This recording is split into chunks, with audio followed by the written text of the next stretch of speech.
President Ruto has laid bare the ailing state of the country's financial status. The head of state says the ballooning national debt remains the biggest threat to the economy. And as our reporter Henry turned in our files, President Ruto has recommended a raft of measures he believes will be critical in restoring the economy back on track, including overhauling the tax collection system. Speakers of the National Assembly and Senate. In his maiden speech as the head of state in a bicameral parliament, President William Ruto did not mince his words while discussing the economic status of the country. The head of state noting the country was facing a worrying financial scenario occasioned by a ballooning national debt. I have news, and it is not very good news. Our financial situation is not very good. For Kenya to grow to an upper income country, we need to invest at least 25% of our GDP.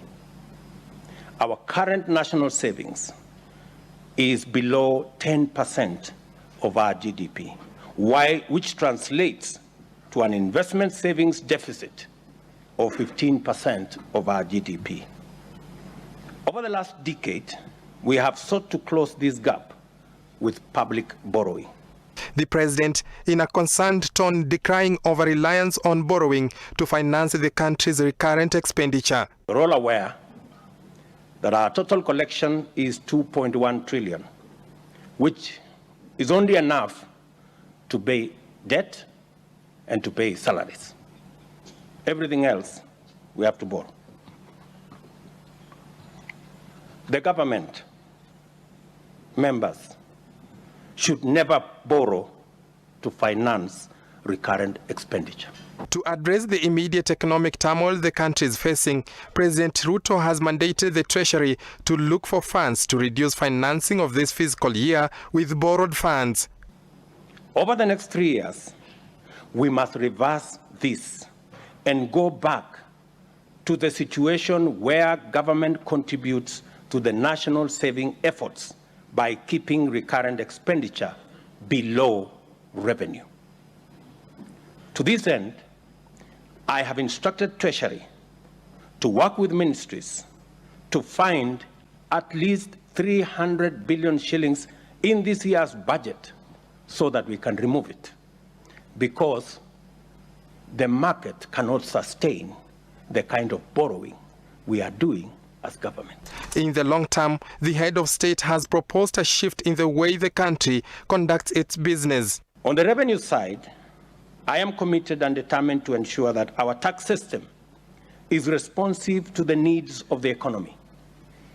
It must be equitable, efficient, and customer-friendly.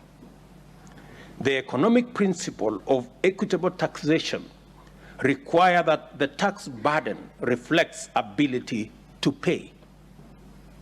This is best achieved by a hierarchy that taxes wealth, then consumption, then incomes, and lastly trade, in that order of preference, so that those who are wealthy and have the capacity to pay should pay more, and those at the bottom of the pyramid should pay what is proportional. The Commander-in-Chief planning to realign the Kenya Revenue Authority tax collection system to make it more responsive and friendly to the Kenyan taxpayer.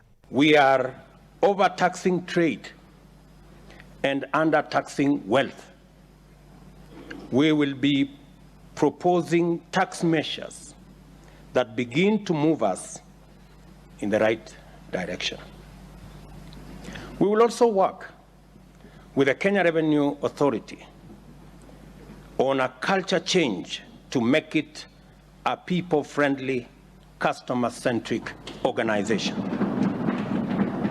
I am of the view that we should rename it the Kenya Revenue Service, in line with the proposed transformation. Additionally, there will be an overhaul of the NSSF system to guarantee Kenyans a decent retirement benefits kitty. Whether or not these measures will address the country's bad-performing economy is a wait-and-see situation.